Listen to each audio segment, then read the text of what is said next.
Dois doutores estão nos protegendo aqui hoje, que São Jerônimo, que nos deu a Vulgata, né? A Bíblia em latim, possibilitou a divulgação das Escrituras por todo o mundo, né? E Santo Afonso Maria de Ligório, né? Santo Afonso, ele praticamente viveu o século XVIII todo. Ele, na missa dele, a festa dele é dia 2 de agosto, morreu dia 1º de agosto. A oratio da missa diz assim: ó Deus, que pelo ministério de Santo Afonso, vosso confessor e pontífice, inflamado de zelo pela salvação das almas, enriqueceste vossa igreja com uma nova família religiosa. Vos suplicamos que, instruídos com suas salutares lições e fortalecidos com seus exemplos, possamos chegar a vós com felicidade. Essa é a oração da missa de Santo Afonso. A ele é aplicado também umas palavras de São João Crisóstomo. Os seus biógrafos aplicam a ele essas palavras, dizendo que ele foi um leão que não respirava mais que as chamas do zelo e do amor divinos. Então, Santo Afonso viveu praticamente o século XVIII todo. Ele nasceu em 1696, 27 de setembro.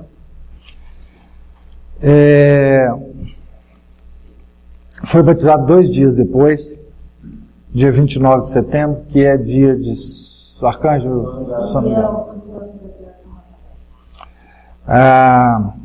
E foi nesse dia consagrado pelos pais da Nossa Senhora, os pais piedosos. Depois eu vou falar um pouquinho sobre eles. Alguns dias depois do nascimento dele, um santo da igreja que foi canonizado no mesmo dia da canonização do Santo Afonso, olha que coisa curiosa, é o padre jesuíta Francisco de Jerônimo, hoje santo da igreja, canonizado no mesmo dia então de Santo Afonso. Fez uma profecia para a mãe e para o pai dele, que inflamou a mãe mais ainda no amor de Deus e no zelo de criar os filhos, 7 filhos, com muita piedade. Ele disse aos pais do Santo Afonso o seguinte: esse menino chegará a uma idade muito avançada, não morrerá antes dos 90 anos, será bispo e fará grandes coisas para a glória de Jesus Cristo. Morreu com 90 anos, 10 meses e alguns dias. 1º de agosto de 1787, pouco antes da Revolução Francesa. Pouco antes de Satanás colocar fogo no mundo. O Padre Clemente XIII, o Papa Clemente XIII, que o fez bispo contra a vontade do santo, disse nas várias vezes que ele teve contato com Santo Afonso, porque Santo Afonso foi a Roma pedir para não ser nomeado bispo, pelo amor de Deus, para não ser nomeado bispo, né? Então, em várias ocasiões, o Papa Clemente teve contato com ele, Clemente XIII. E depois desse contato, ele diz o seguinte para um cardeal, amigo dele, amigo do Papa, né? À morte de Monsenhor Ligório, teremos um santo mais para honrarmos na Santa Igreja. Isso em 1762, quando ele foi nomeado bispo da Igreja, né? Ele foi declarado venerável, ele morreu em 1787, né? Ele foi declarado venerável por Pio VI em 4 de maio de 1794, 7 anos depois. Beato por Pio VII, em 6 de setembro de 1816. Santo por Gregório XVI, em 26 de maio de 1839. E doutor da Igreja pelo Beato Pio IX, em 23 de março de 1871,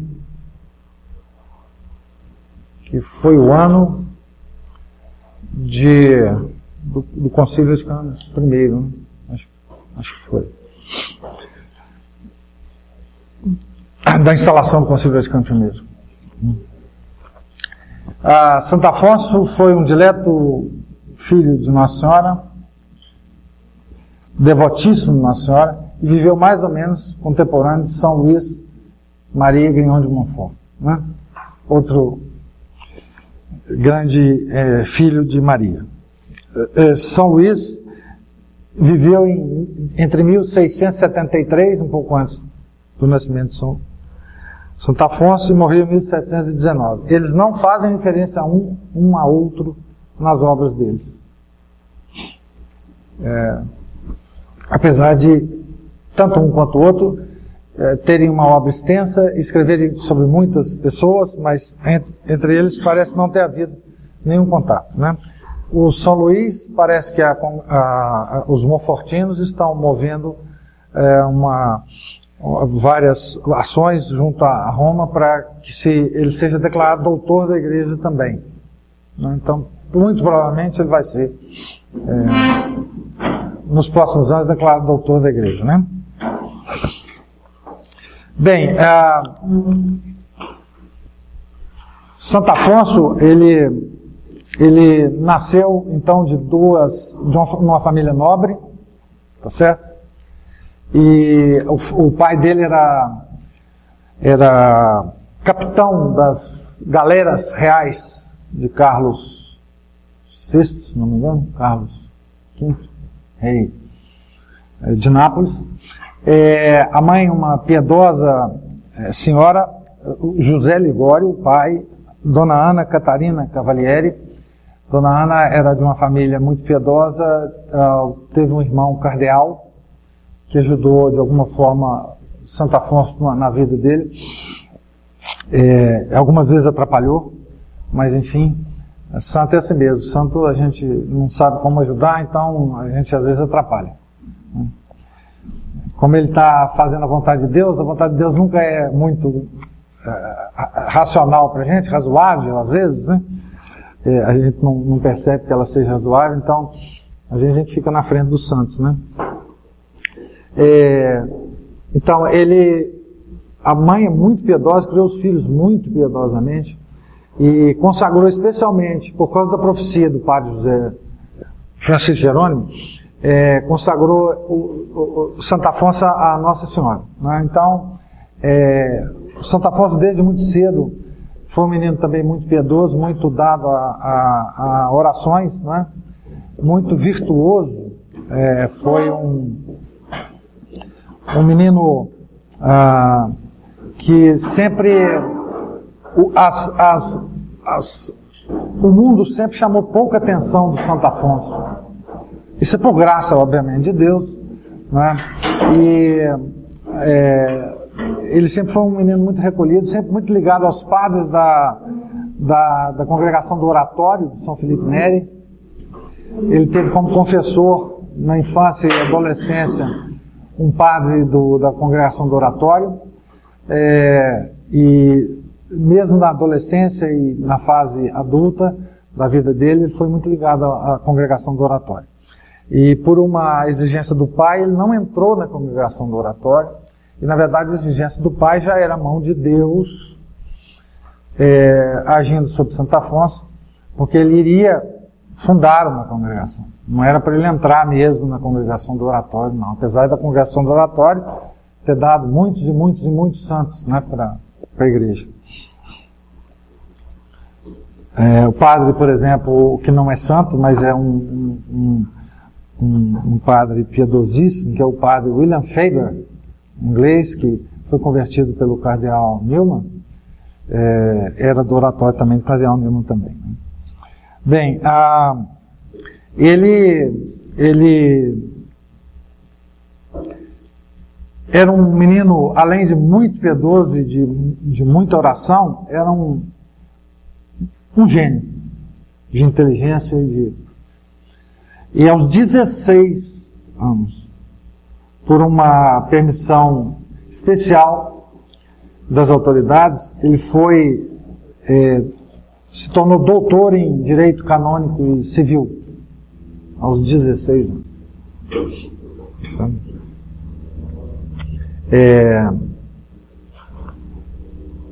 Ele assumiu então a profissão de direito. Então nós temos um advogado santo, tá certo? Por algum tempo. Não é possível tanto tempo assim, né?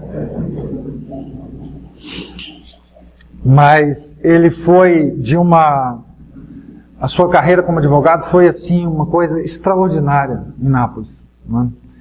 E o pai, obviamente, tinha as mais gloriosas esperanças que o filho se tornasse mais nobre ainda que ele, que ganhasse as benesses das autoridades, do rei, da corte, etc. E tinha os sonhos mais grandiosos para o filho, né? Claro que Deus tinha um sonho mais grandioso ainda, e era muito diferente do sonho do pai, né? E ele teve, uns 10 anos, talvez, que ele exerceu a profissão, grandes vitórias no tribunal, né?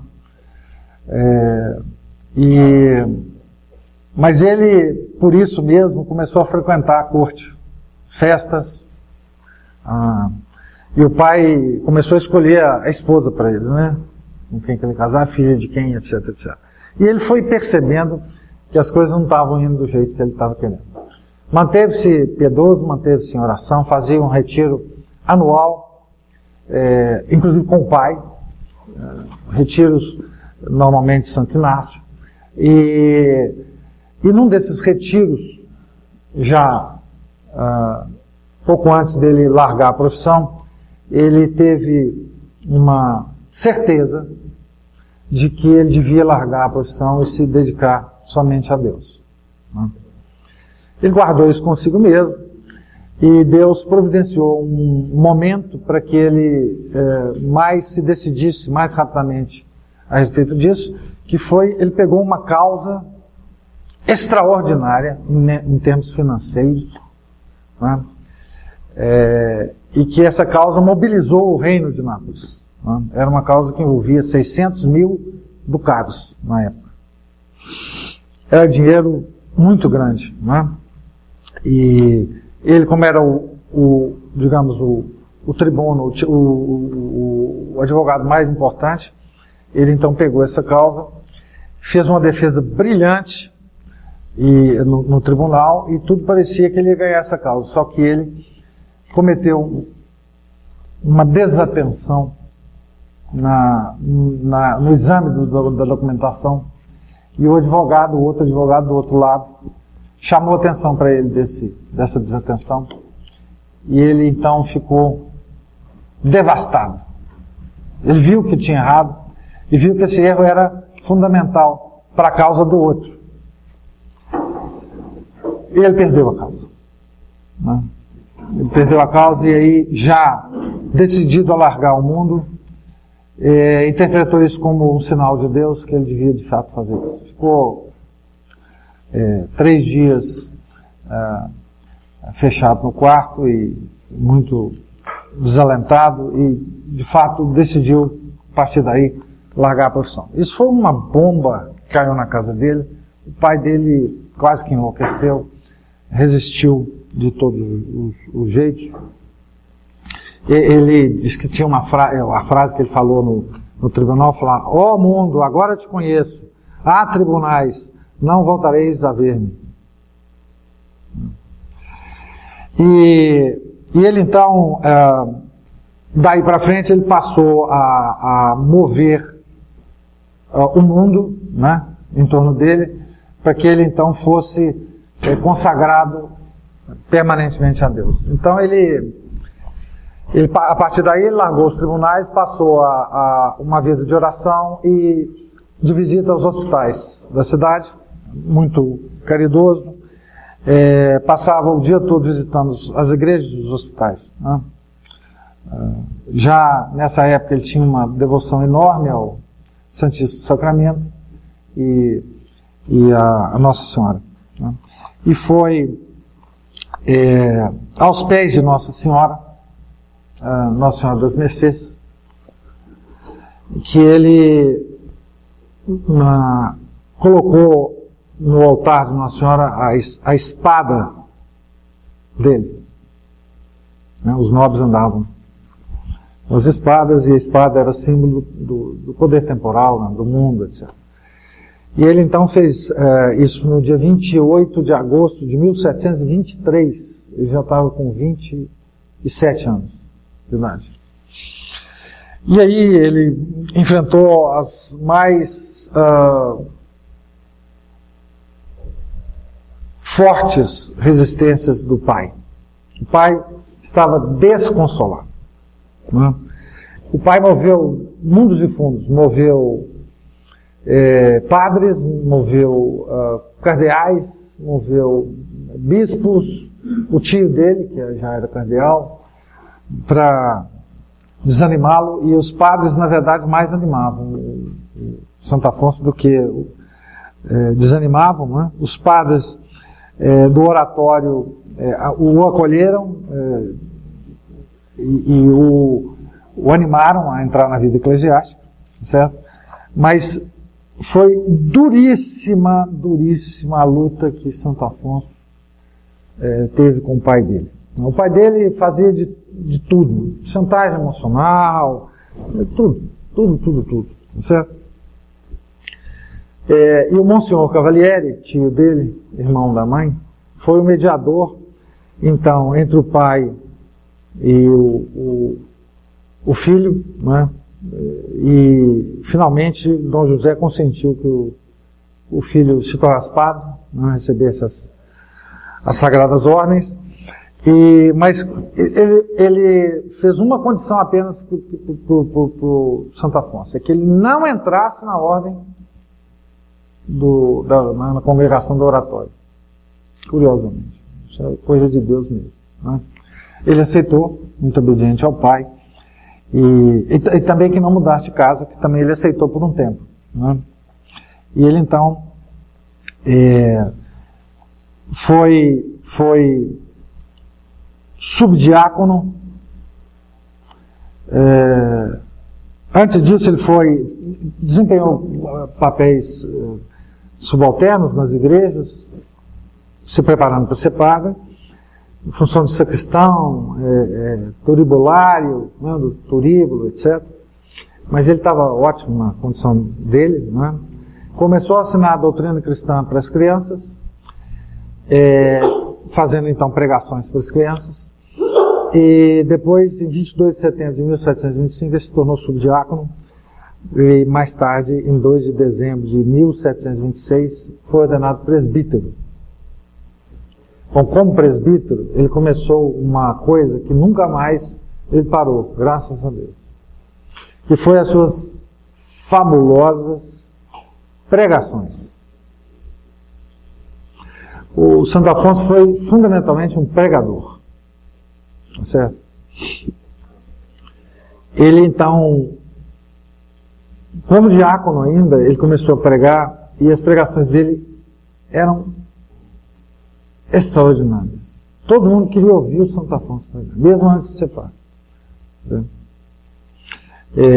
O primeiro sermão que ele fez, como diácono ainda, foi sobre o amor que nosso Senhor Jesus Cristo manifesta-nos na Eucaristia.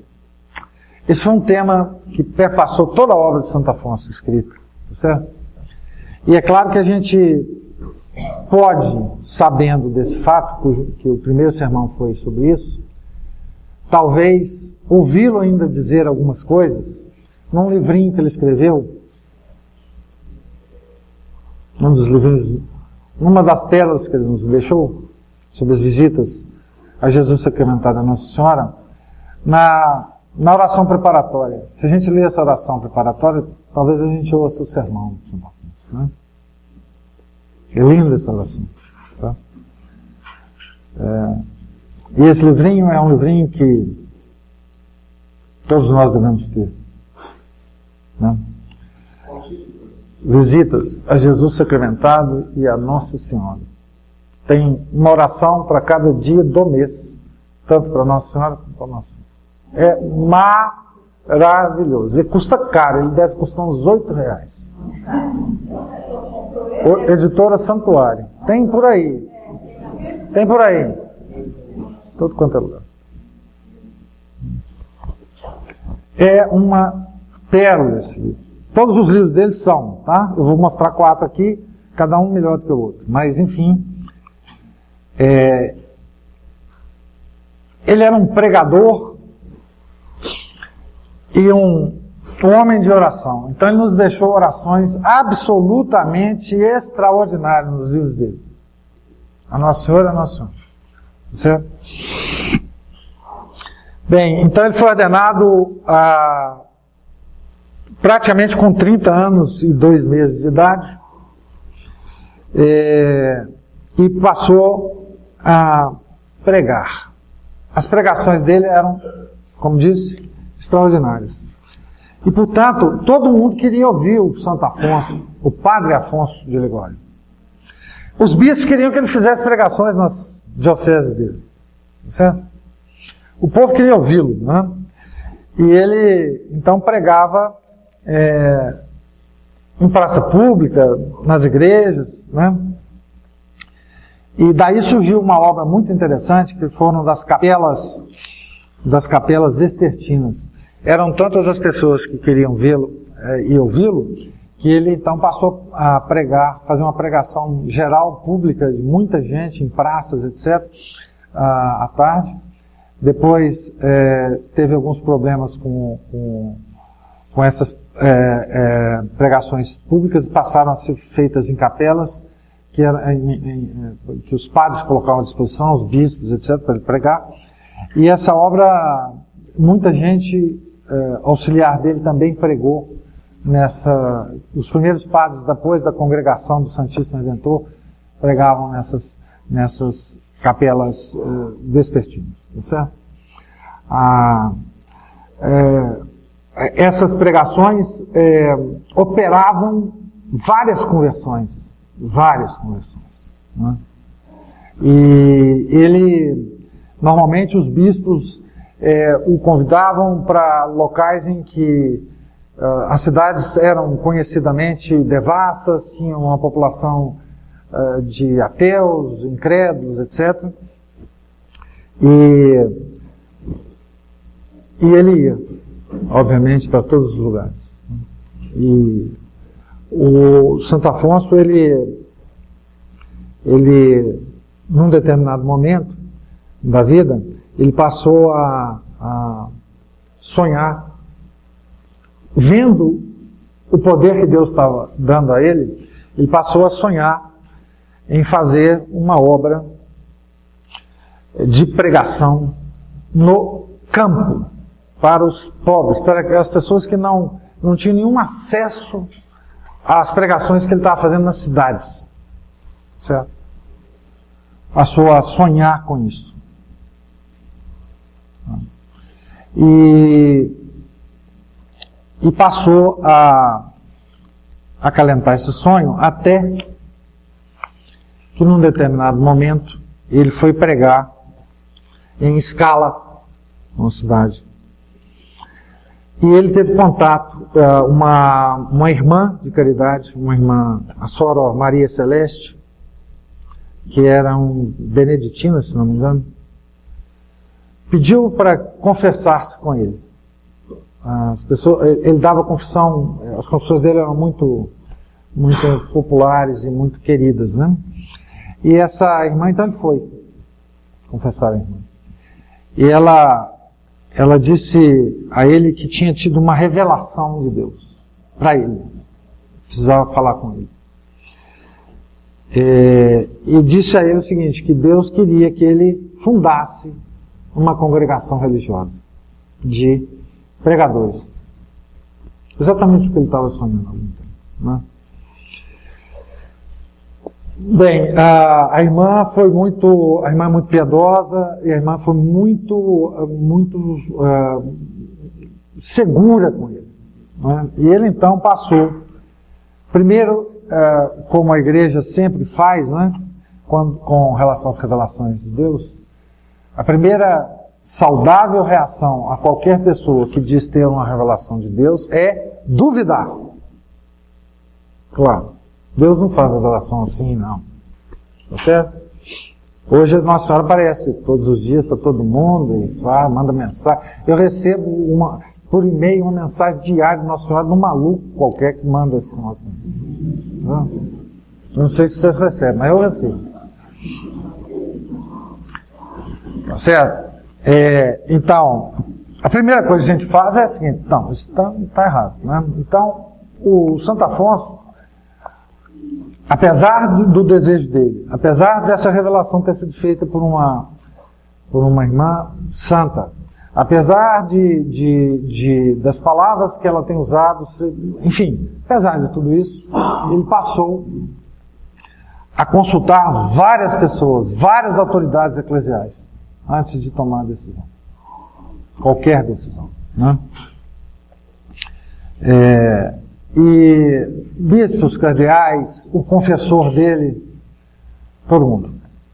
Até que, num determinado momento, todas as opiniões eram unânimes de que aquilo era de fato revelação de Deus. Que não tinha dúvida, tá certo? Que aquilo era a vontade de Deus e que ele devia se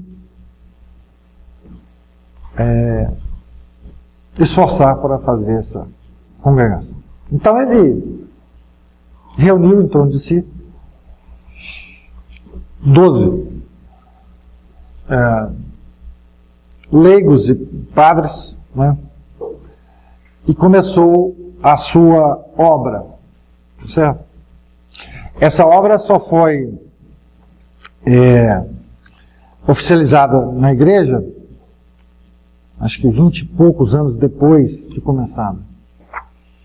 E ele começou então com algumas casas, a regra só foi aprovada 20 e poucos anos depois. E ele começou com a primeira casa dessa ordem, que depois veio a ser chamada Congregação do Santíssimo Redentor, né? Os redentoristas, né, eles têm a sigla C.SS.R. Todo mundo que vê padre tal, vírgula, C.SS.R. é da Congregação do Santíssimo Redentor. Não foi o nome original, ele tinha dado outro nome para a congregação, e o Papa Clemente XIII que mudou o nome para esse nome que hoje é conhecido, tá certo? Bom, depois do Concílio Vaticano II, todas as congregações religiosas se acabaram, né? Não exatamente acabaram, mas, enfim. E os redentoristas não são diferentes. Os jesuítas, nem se fala, os beneditinos, agostinhos, enfim. Uma lástima. Bem, mas veja bem, Santo Afonso estava tentando fazer uma congregação religiosa para pregar. Coisa mais inútil no século XVIII. Imagina. Século XVIII é o século do apogeu dos jansenistas. Jansenistas foi uma heresia que atacou a igreja. Hoje existem muitos jansenistas por aí, é claro. Hoje existe tudo, né? Todos os hereges a gente encontra por aí, né? Mas os jansenistas eram um grupo muito forte dentro da igreja, de bispo. Aliás, o Jansen era um bispo, né? Aliás, as grandes heresias são sempre propagadas e criadas por bispos, né? Claro. O Ário era bispo, né? E o jansenismo foi um sopro do gelo calvinista na igreja. um sopro de Calvino na igreja. O jansenismo esfriou os corações de todo mundo.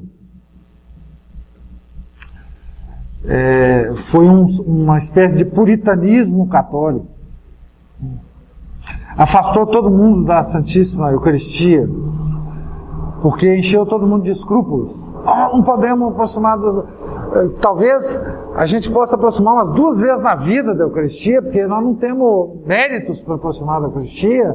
Absurdo, nós somos pecadores. Depois, um passo depois que você dá do confessionário, você já está com pecado, você não pode aproximar da Eucaristia. Absurdo, certo? Então, o século 17 e 18 foram os séculos dos jansenistas. E está em todos os lugares. Todos os lugares. Santo Afonso é um grande lutador contra o jansenismo. E foi o século dos enciclopedistas, o século de Voltaire. Não, por surpresa, o século da Revolução Francesa. Não é isso? Então, todos os grandes inimigos da igreja estavam de mãos dadas nesse século. Voltaire, que depois morreu comendo as próprias fezes, né? Mas era o século dos grandes inimigos da igreja. E Santo Afonso, então, se levantou criando uma congregação de pregadores pobres que vinham pregar para os pobres, para salvar as almas dos pobres. Tá certo? Uma congregação cuja regra, que ainda não estava escrita, era a regra de todos os grandes penitentes da humanidade. Né? Era a regra de praticamente não comer, praticamente rezar a todo tempo, estudar tudo. Aliás, Santo Afonso dizia o seguinte: um apóstolo sem ciência é igual a um soldado sem arma. Então, os redentoristas eram absolutamente versados em tudo que é conhecimento humano, tanto profano quanto sagrado. Grandes defensores contra os enciclopedistas, contra os grandes intelectuais da época. Quer saber quem são os grandes intelectuais daquela época? É só olhar para os nossos hoje. Da mesma estirpe, da mesma malícia, do mesmo espírito satânico. Mas só que hoje eles estão mais bobos, mas a igreja está muito menos guerreira. Então, os intelectuais o Voltaire era um gênio absolutamente fabuloso, né? Diderot, né? D'Alembert, os enciclopedistas todos, né? Eram absolutamente fabulosos em termos de gênio, né? Santo Afonso lutou contra eles todos, não só com a piedade, com a penitência. Santo Afonso se mortificava com silício todos os dias, né? Comia muito pouco, o pouco que comia ele misturava com ervas amargas, o cinza, muito comum. Ele rezava uma Ave Maria de 15 em 15 minutos, além da liturgia das horas, além de 1h30 de adoração do Santíssimo. Escreveu mais ou menos uns 100 livros, de mais ou menos umas 500 páginas cada um. Além de criar a Congregação do Santíssimo Redentor, com várias casas, além de caminhar a pé nas suas pregações por todos os lugares que era chamado, né? Então, essa congregação começou pequena e ela teve todas as vicissitudes que uma obra de Deus pode ter. Aliás, Santo Afonso dizia que uma obra que não tivesse nenhuma dificuldade não era obra de Deus. Como Santa Teresa teve nas fundações dela, né? Então, Santo Afonso dizia, olha, quando teve uma época em que a Cecília convidou o Santo Afonso para fazer uma casa lá. E a casa em Santa Cecília foi um sucesso absoluto. Passou 4 anos, todo mundo querendo ouvi-lo, todo mundo, os nobres, o rei, etc. O Santo Afonso falou, cuidado, esse negócio dessa anonimidade aí não pode durar, porque se durar não é obra de Deus. Foi logo ele falar e já começou o negócio. Tá certo? Contra ele lutaram quase todo mundo, né, que podia lutar, tá certo? Inclusive, no final, até o Papa se virou contra ele, que depois chorou lágrimas amargas por ter feito isso. O Papa Pio VI. Mas enfim, ele então criou essa congregação e ela tinha algumas regras, além dessas penitências. Ela tinha, por exemplo, todo padre da congregação tinha que ler por meia hora, no mínimo, a vida de um santo, todos os dias. Da fonte dizia o seguinte, que quem não lê a vida de santo não sabe o que é santo, que ser santo. Portanto, não pode sê-lo. A ordem, então, ele lia 1h30 por dia sobre a vida de santo, além de tudo que ele fazia.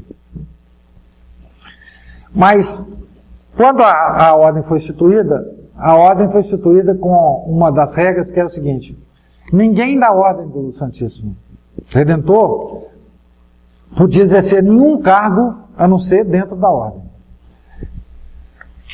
Por que ele fez essa regra? Agora é a interpretação minha, tá certo? É porque ele sabia que ele ia ser convidado a ser bispo, quiçá cardeal. E ele não queria de jeito nenhum.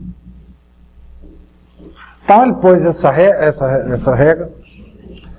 O Papa aprovou. Quando o Papa aprovou, ele falou: nossa, estou livre, agora eu vou ser da minha ordem, eu vou cuidar só da minha ordem, nas pregações, etc. Bom, até que num determinado momento, a diocese de Santa Águeda dos Godos, ficou vaga. E o Papa então se viu na situação de que tinha lá, 20 candidatos, apoiados pelos nobres de um, outros apoiados por não sei quem, outros por não sei quem. O Papa então ficou numa situação terrível.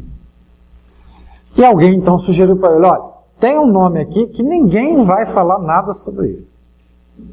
Se você nomear, os 20 vão acatar. Contra ele não tem nada que se possa falar. Mas quem é esse cara? Santo Afonso. Aí o Papa mandou chamar Clemente XIII, mandou chamar o Santo Afonso e nomeou.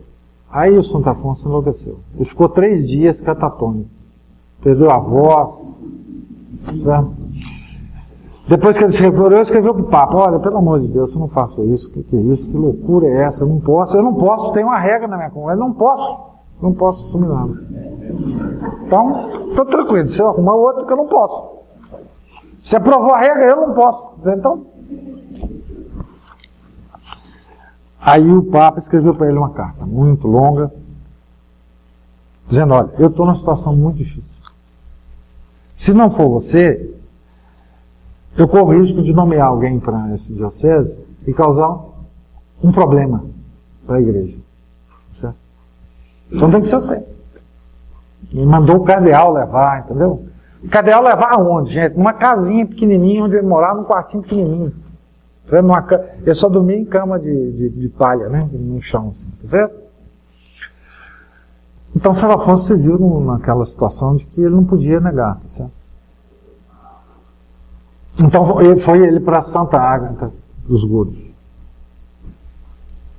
Chegou lá de noite e na manhã seguinte celebrou uma missa e pediu a todo mundo orações para ele, etc. E assumiu a diocese. Por 13 anos ele assumiu a diocese. Certo?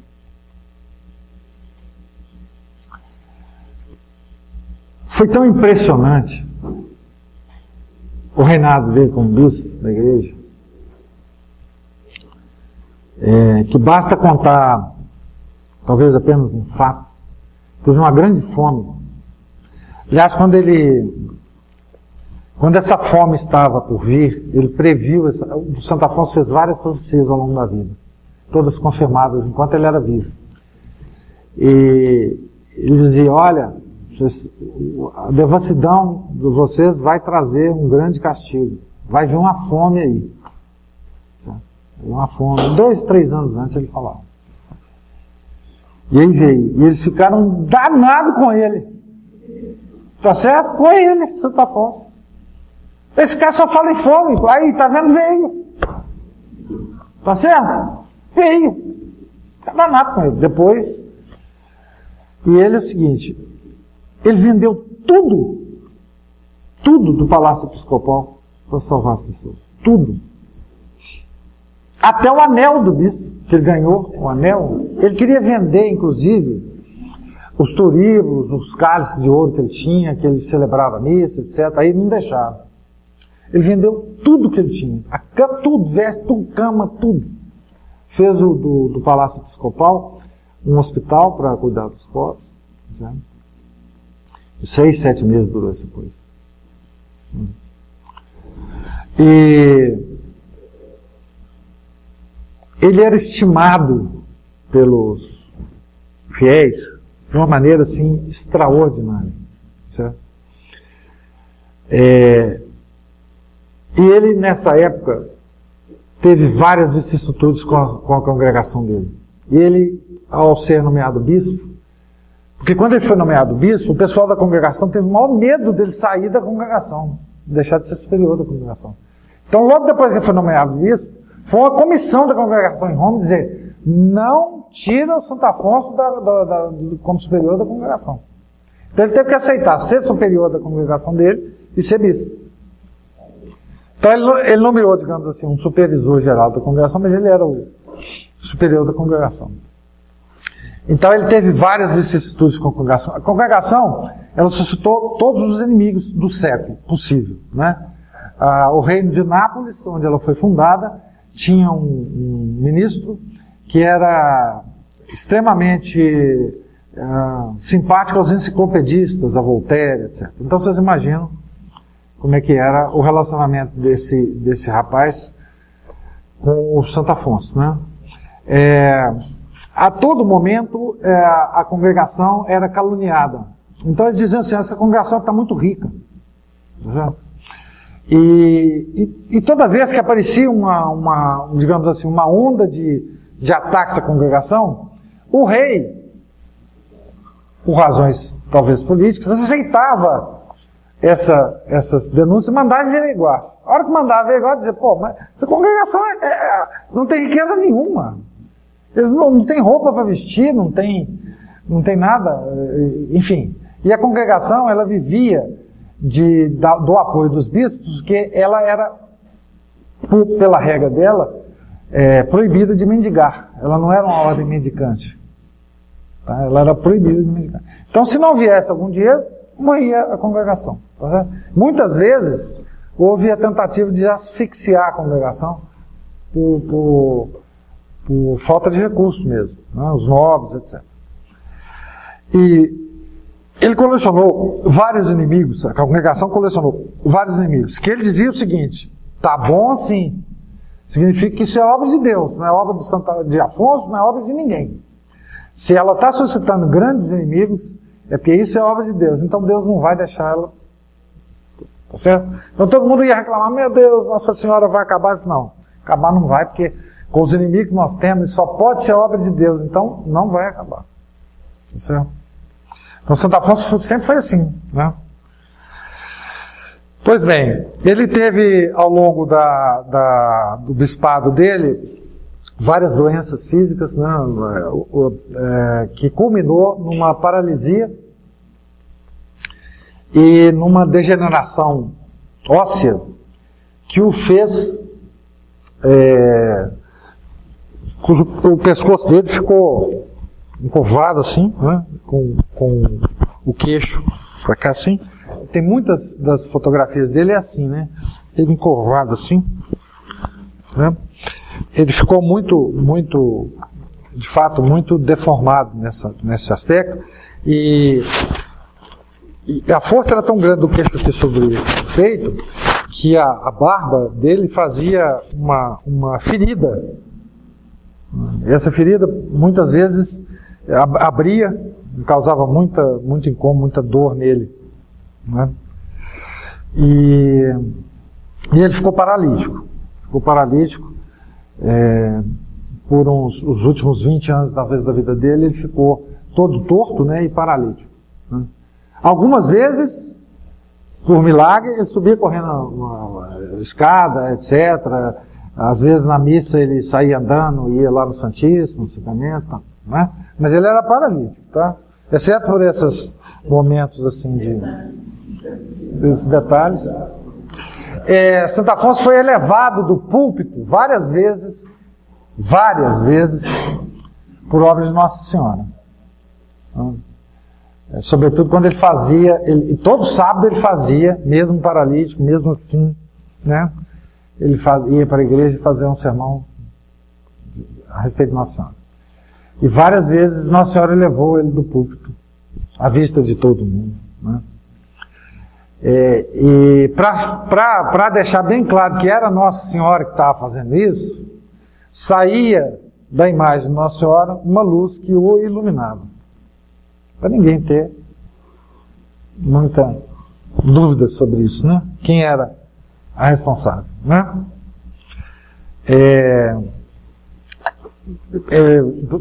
Teve vários fenômenos de bilocação, dele confessando e fazendo um sermão, enfim, né? Pessoas que o tocavam e eram curados era comum, né? Uma vez ele esqueceu uma sandália num convento que ele passou, uma sandália que estava suja de sangue, do sangue dele, porque ele se flagelava diariamente e também andava descalço, muito, feria os pés, e essa sandália tinha o sangue dele. Então, alguém do convento deu essa sandália para um pobre que sofria de hidropsia, um inchaço nas pernas, né? O pobre calçou essa sandália e imediatamente foi curado. Milagres assim, certo? Quando ele estava para morrer, já assim, se encaminhando para a morte, ele previu a morte dele, com 2 anos de antecedência. As pessoas já começavam a disputar as vestes de Santo Afonso, como relíquia. Então, por exemplo, ele tinha pouquíssimas vestes, mas quando mandava lavar, os caras roubavam da lavanderia. Só vinha pedaço das vestes dele. Tá certo? Então era um problema, porque se mandava lavar, não vinha de volta. E assim, a morte dele foi muito, muito dolorida para ele, muito sofrimento, etc. Mas a quantidade de pessoas que ia lá pedir aos padres que estavam cuidando dele, para que levasse o terço e encostasse nele, encostasse nele e devolvesse o terço. E várias curas com isso acontecendo, né?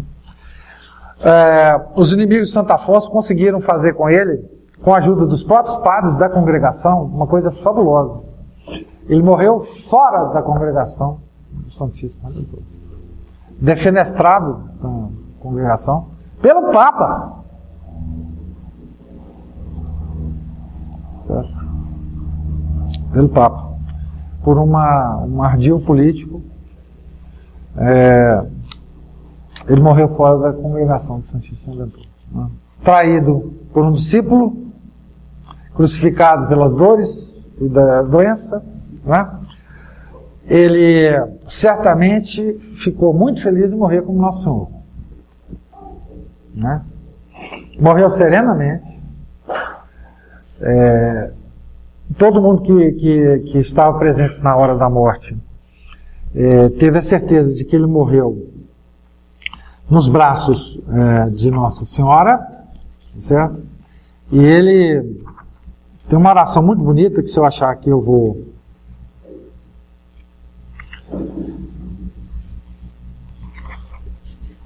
rezar aqui, mas talvez eu não ache. Que ele fez logo antes de morrer.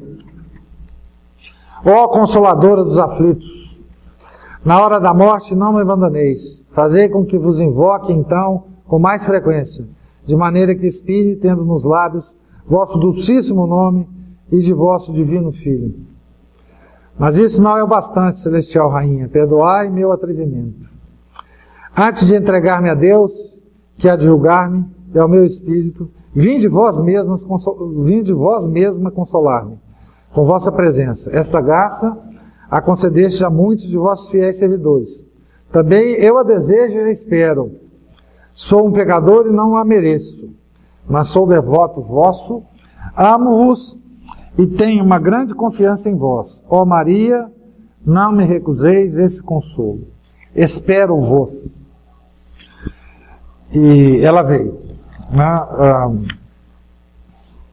Ele não só morreu com o nome de Maria e Nossa Senhora nos nossos lábios, como morreu serenamente, com um sorriso nos lábios, sem sofrimento algum, depois de muito sofrimento. Um dia antes os sofrimentos cessaram, né?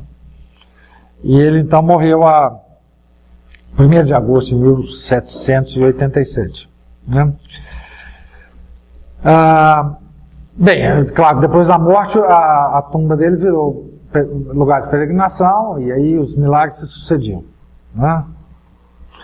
E aí foi uma sequência de declaração de venerável, beatificação, né, canonização, e depois.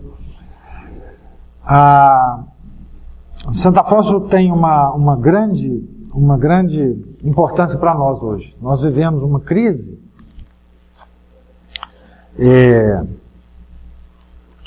que o século XIX conseguiu evitar, uma crise na igreja que o século XIX conseguiu evitar.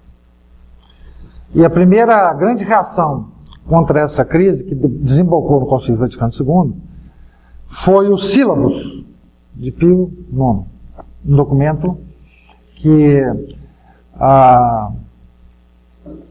listava os erros do mundo moderno e os anatematizava. Certo? Seja anátema, seja anátema, os sílabos. Antigamente a igreja falava assim. Hoje a igreja fala, vamos ser tolerantes e tal. Certo? Não, seja anátema. Né? Os sílabos, ele é obra direta da influência de Santo Afonso Maria de Ligório, admitido pelo próprio Papa Pio IX. A declaração do dogma que o Pio IX declarou, da Imaculada Conceição, o próprio Papa Pio IX admite que seja influência direta de Santo Afonso. Aliás, admite na bula, que é o documento que o Papa usou para declará-lo doutor da Igreja. O próprio Papa, se eu achar aqui, eu vou ler para vocês. Ele fala assim: e o que diremos ao ver que tudo quanto nós sancionamos, com numerosíssima assistência dos bispos de todo o mundo católico, e com o aplauso universal do povo cristão, tanto com relação à Imaculada Concepção da Santa Mãe de Deus, quanto à infalibilidade do Romano Pontífice, falando ex cátedra, acha-se exposto de maneira brilhante e demonstrado com incontestáveis argumentos nas obras de Afonso. A declaração de infalibilidade papal do Concílio Vaticano I também é obra da influência de Santo Afonso. Os sílabos, o cardeal Duchamps, que é Deschamps, que é um cardeal da corte de Pio IX, admite claramente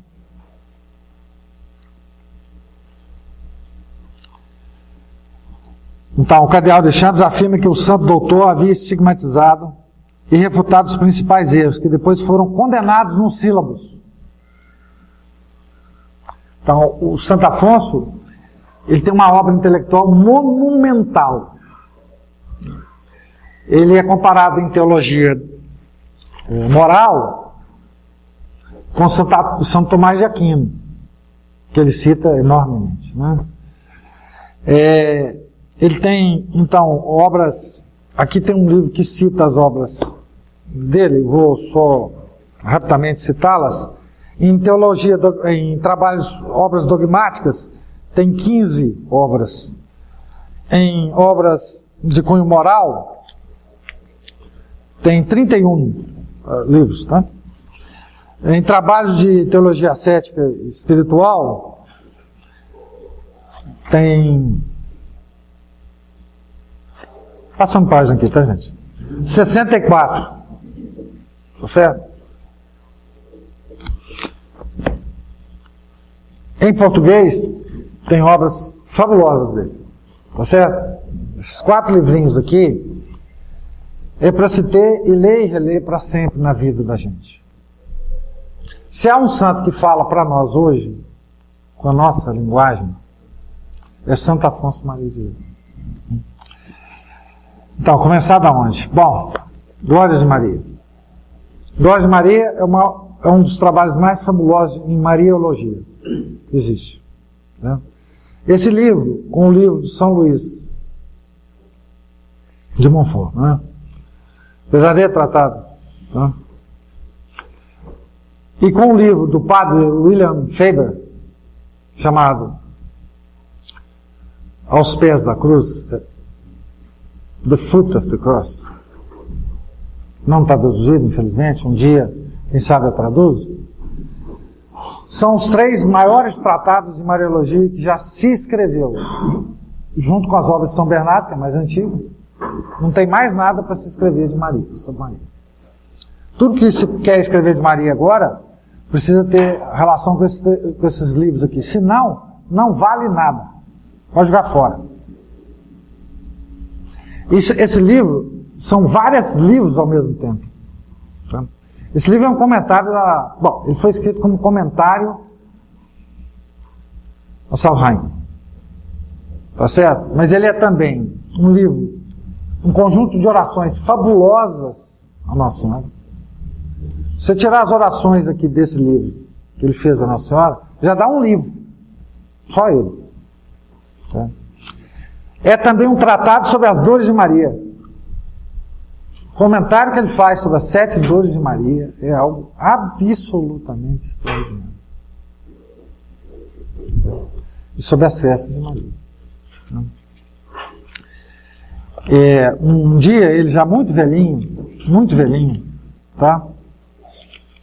Deixa eu ver se eu encontro esse caso aqui para contar para vocês. Tinha um padre lendo para ele umas partes do livro Glórias de Maria.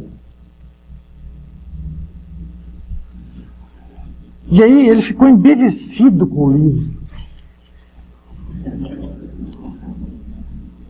Ele perguntou assim: irmão, quem é o autor desse livro tão belo sobre Maria?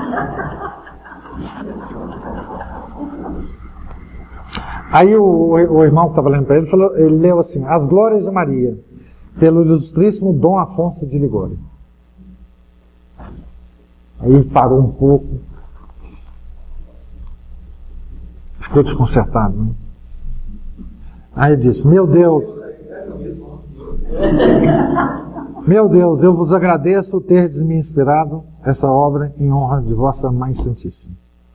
Como é bom, às portas da eternidade, poder pensar que fiz alguma coisa para semear nos corações a devoção de Maria.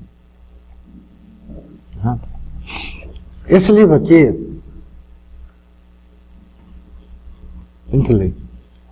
Esse livro aqui é equivalente à Imitação de Cristo. Tá certo? É a Imitação de Cristo e ele. Certo? A Imitação de Cristo. Do Thomas Kempis.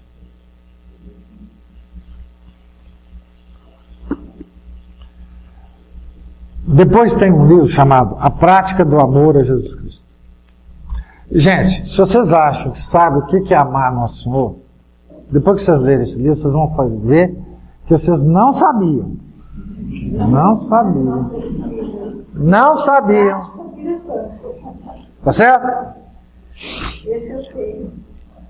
E a segunda coisa que vocês vão descobrir é que é muito difícil fazer isso. Certo? Esse livro também, só de se separar as orações que ele faz a Nossa Senhora aqui, é algo assim, absolutamente fabuloso. Né? Prática do mundo. Tem um livro que ele falou, que é o livro mais importante que ele escreveu, que é esse aqui. Ele fala. No prefácio do livro aqui. Ele é conhecido doutor da oração. Claro, doutor da igreja, né? Doutor da oração, tá certo? O Papa Bento XVI, no dia 2 de agosto, fez uma homilia sobre Santo Afonso, né? Chamando a atenção para esse livro. Para esse livro. Né? Bem, ele fala sobre 3 coisas nesse livro. A necessidade da oração, o valor da oração, as condições da oração. Quer mais alguma coisa aí? Não, né? Então é isso aqui. Agora, se vocês querem adorar Nossa Senhora e a Nossa Senhora por meio de Santo Afonso, é esse o livrinho. Tá certo? Lembre-se que Santo Afonso, ele nos deu uma fórmula da comunhão espiritual, né? Que é inclusive mencionada no livro das indulgências, no Tratado das Indulgências. E moderno, hein? De Paulo VI. O moderno. Tá certo?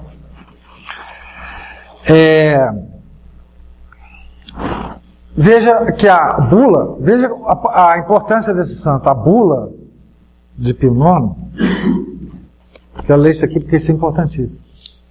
Diz o seguinte: finalmente, para mover a piedade dos fiéis e celebrar devidamente a festa desse doutor, e a implorar devotamente o seu patrocínio, nós, confiados na misericórdia de Deus onipotente e na autoridade de seus bem-aventurados apóstolos Pedro e Paulo, concedemos a todos e a cada um dos fiéis de Jesus Cristo, de ambos os sexos, que verdadeiramente arrependidos e feita previamente a confissão sacramental, receberem a Santíssima Eucaristia e visitarem devotamente qualquer uma das igrejas da Congregação do Santíssimo Redentor, pedindo pela concórdia dos príncipes cristãos a extirpação das heresias e a exaltação da Santa Igreja, no dia da festa do mesmo doutor, ou em um dos 7 imediatamente subsequentes, à vontade de cada um, uma indulgência plenária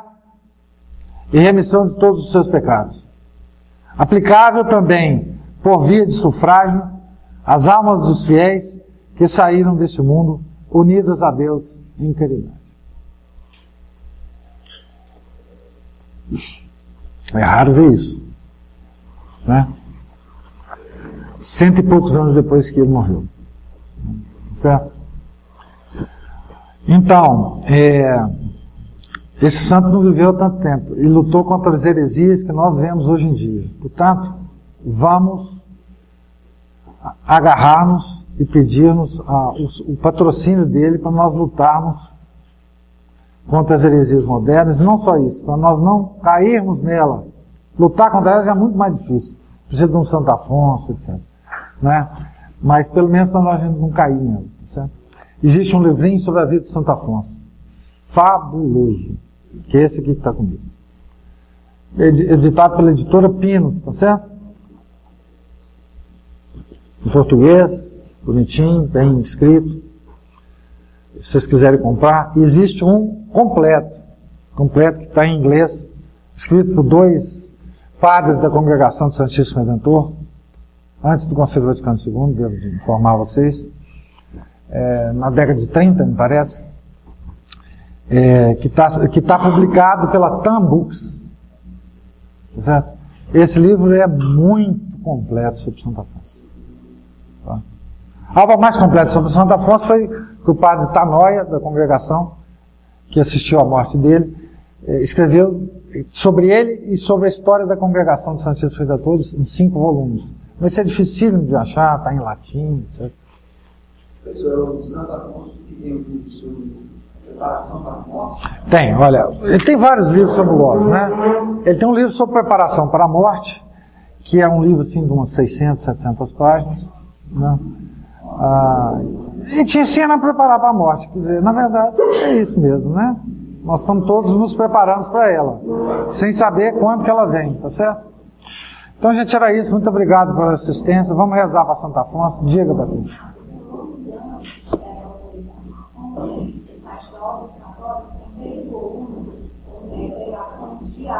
Tem. Sermões. Tem. Ele tem um livro que ele rebate todas as heresias que já foi concebida por qualquer ser humano, desde a primeira heresia na época do Nosso Senhor. Ele escreve a história da heresia e rebate a heresia. Todas elas. Todas as heresias que existiam até no tempo dele. Tem obras e obras, gente, é monumental a obra dele. Monumental. História das heresias. Eu conheço ele em francês, que eu sei que está em francês, em inglês e latim. Em português eu não sei se tem. Não sei. Tem as máximas eternas, que de vez em quando, talvez em sebo vocês vão encontrar. A obra dele é um negócio. A verdadeira. Tem um livro contra o racionalismo, chamado Em Defesa da Fé, que é também extraordinário. Contra o racionalismo que estava menininho ainda, na infância dele, no século dele, hoje ele já está grandão o racionalismo, né? Mas a obra dele é vasta, vastíssima. Eu preciso sair aqui, só queria um comentário. Ficou muito boa a tradução do Caminho de Levar. Deus Pai. Muito bom mesmo. Deus Pai. Bom demais. Muito bom. Obrigado. Obrigado por vocês. Gente, então, muito obrigado pela assistência. Vamos com Deus. Santo Afonso de Maria de Ligório, rogai por nós.